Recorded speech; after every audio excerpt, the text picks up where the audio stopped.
Doctor Atul Sharma जन कवि हमारे मध्य में है और आज जो हम बातचीत कर रहे हैं आप सभी जानते हैं दून जो बचपन में देखा।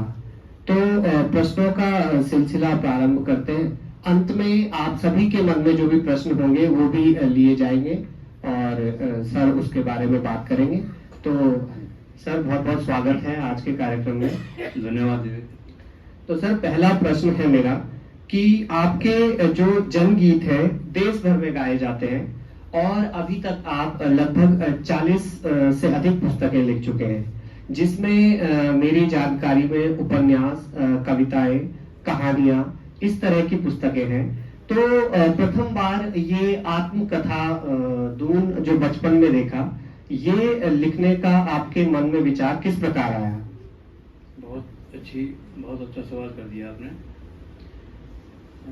मुझे सबसे पहले मैं बताऊं कि आत्मकथाएं पढ़ने का बहुत शौक रहा बचपन से। और सबसे पहले पिताजी ने लाके गांधी जी की आत्मकथा मुझे दी थी।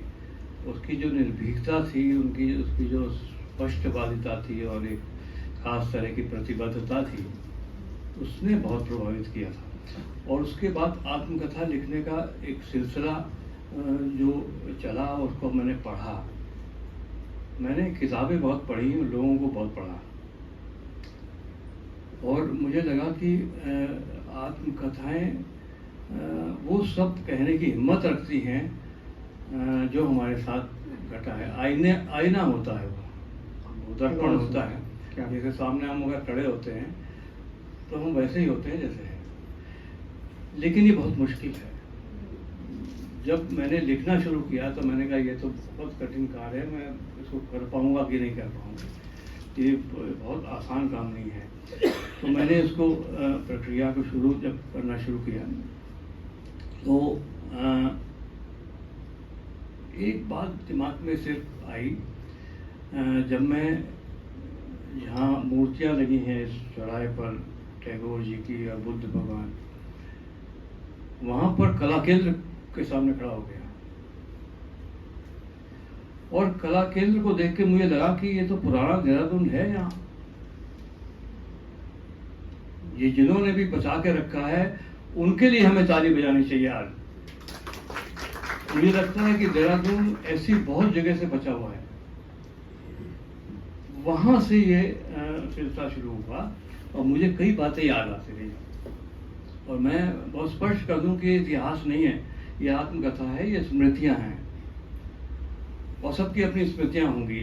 ये क्योंकि आत्मकथा है, इसमें मेरी स्मृतियां हैं। तो आत्मकथा का पहला भाग ये आया जिसमें देहरादून बिल्कुल खुल के आया और बचपन बिल्कुल खुल के आया।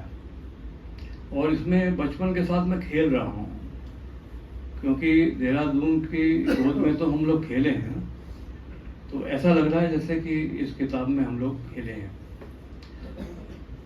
और इसका जो दूसरा भाग है वो जल्दी आ रहा है, वो लिखा जा चुका है। तो बचपन से मैंने शुरू किया और मुझे लगता है कि ये मैंने ज़रूरी समझा कि इसको लिखा जाए।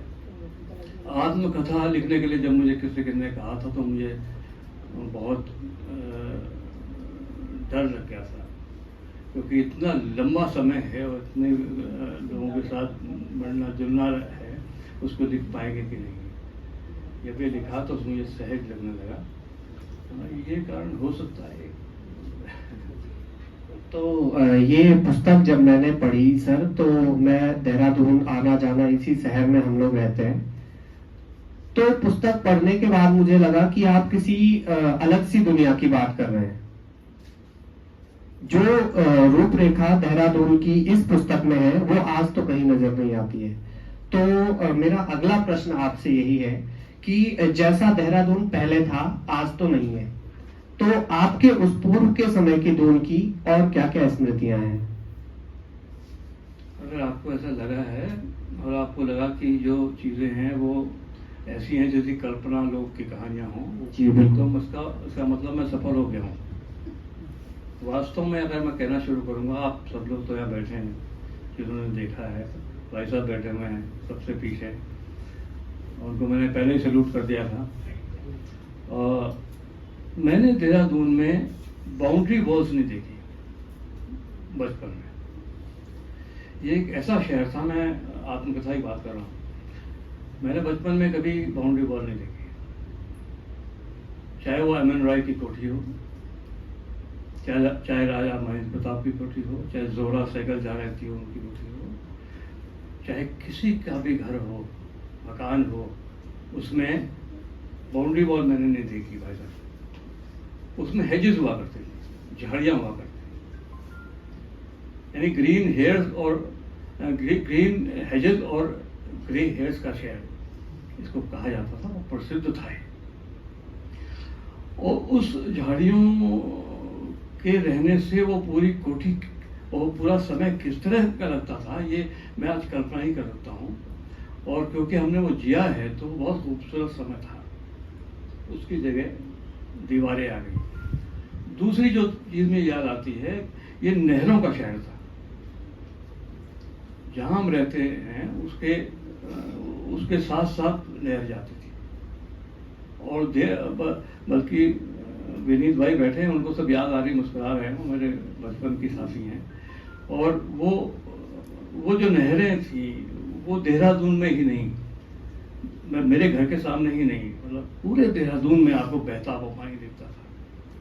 कैसी कल्पना हम कर सकते हैं आज के समय को देखते हुए, जहाँ फुटपाथ भी नहीं है पैदल चलने के लिए, वहाँ नहरें हुआ करती थी, बहता हुआ पानी हुआ करता था, और कितना समृद्ध था ये शहर, जहाँ बहता हुआ पानी हो, पानीदार शहर था ये। वो हमने देखा।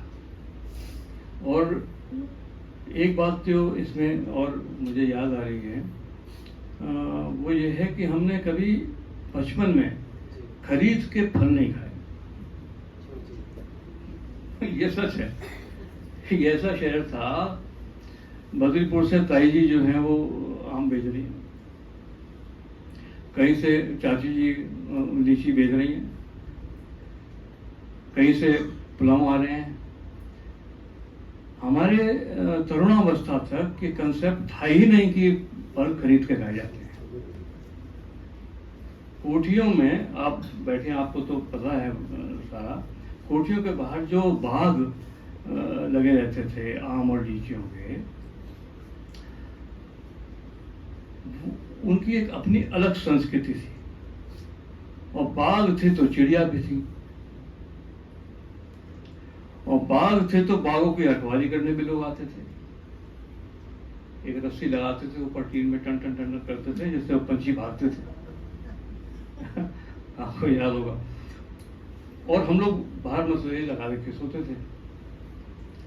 और हमें एक दिन हमारे घर पे वैसा वो आ गए, सोहनलाल द्विवेदी। बहुत सहज और सादा शहर था ये, व्यवहार में सादगी बहुत थी। हम लोग बाहर ही सो रहे थे, तो सोहनलाल द्विवेदी बगल की चारपाई पे से, हम लोग थे, पिताजी थे और बहनें थी। तो उन्होंने, अच्छा तारे पूरे नजर आते थे यार इस शहर में। ये एक ऐसा अद्भुत अनुभव था। दिन में तो चीलें और चिड़िया, तोते, तितलियां, अरे तितलियों की झुंड देखे मैंने यार इस शहर में।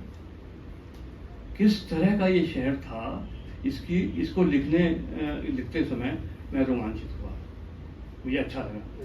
और सबके होंगे ये, मैं नहीं कहता हूँ कि मेरे से, लेकिन जो मेरे से मैं बता रहा हूँ।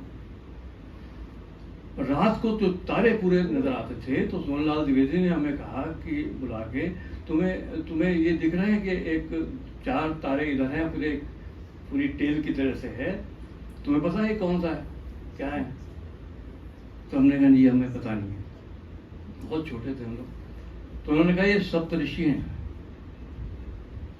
आज भी तारे कहीं दिखे हैं, भाई कमाल हो गया, मुझे ये कहना पड़ रहा है कोई तारे दिखे हैं पूरी तरह से, तो आपको सप्तऋषि नजर आएंगे। उन्होंने सप्तऋषियों के नाम बताए। और वो तो चले गए, उसके बाद हम जब भी बाहर रहते थे तो हम सप्तऋषियों को देखते थे और देहरादून के सप्तऋषियों की याद करते थे, जहाँ इतने बड़े क्रांतिकारी रहे हों, यहाँ इतने बड़े समाज सेवी और साहित्यकार रहे हों और इतने सहज हों।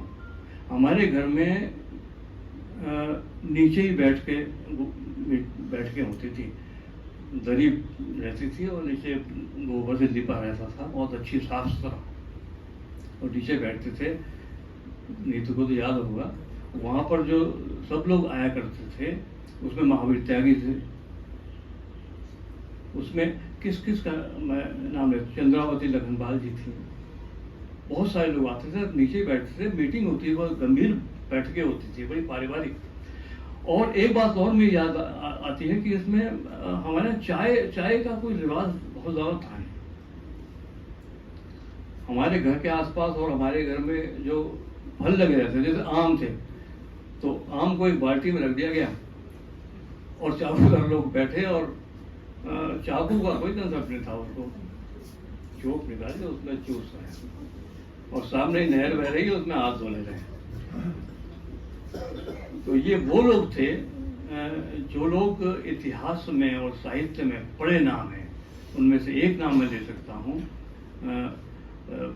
राहुल सांकृत्यायन का। जब हम थोड़ा बाहर निकल जाते थे कभी तो एक बहुत, मैं अपनी बात आपको सभा का यही समाप्त करूँगा। एक लंबा सा आदमी आता था, उससे हम बहुत डरते थे। हमें लगता था यार ये बहुत लंबा चौड़ा था, उसकी आंखें भी बड़ी बड़ी थी और उस समय तक तो वो छड़ी लेके चलने लगे थे। तब हमें दादा ने बताया, दुजेंद्र सिंह जी ने, उनके यहाँ हमारा आना था, उनके यहाँ वो आ रहे थे, उन्होंने बताया कि ये हिंदी फिल्मों के सबसे बड़े खलनायक हैं के.एन. सिंह, और उनकी आंखें उस तरह की। और जब उन्होंने बातें करनी शुरू करी बच्चों की तरह, तो इतने ठहाके लगते थे जब वो बताते थे, और हमें लगता था नहीं नहीं नहीं ये भाई खलनायक नहीं है, तो भाई हम जैसे इंसान है। उनका घर था जहाँ पहले डून कल्चर था, हाइका सिंह है, और उनके भाई जो हैं वो वकील थे, वो वहाँ पर रहा करते थे, रणेश्वर वकील जी। तो इस तरह की बहुत सारी चीज़ें हैं जो हमें ये तो बताती ही हैं कि क्या इस तरह से जिया जा सकता है, क्या रिप्ले हो सकता है। अगर रिप्ले नहीं हो सकता है तो सिर्फ कोशिश की जानी चाहिए। ऐसे मेरे पास बहुत सारी बातें हैं जो मैं आपसे शेयर कर सकता हूँ।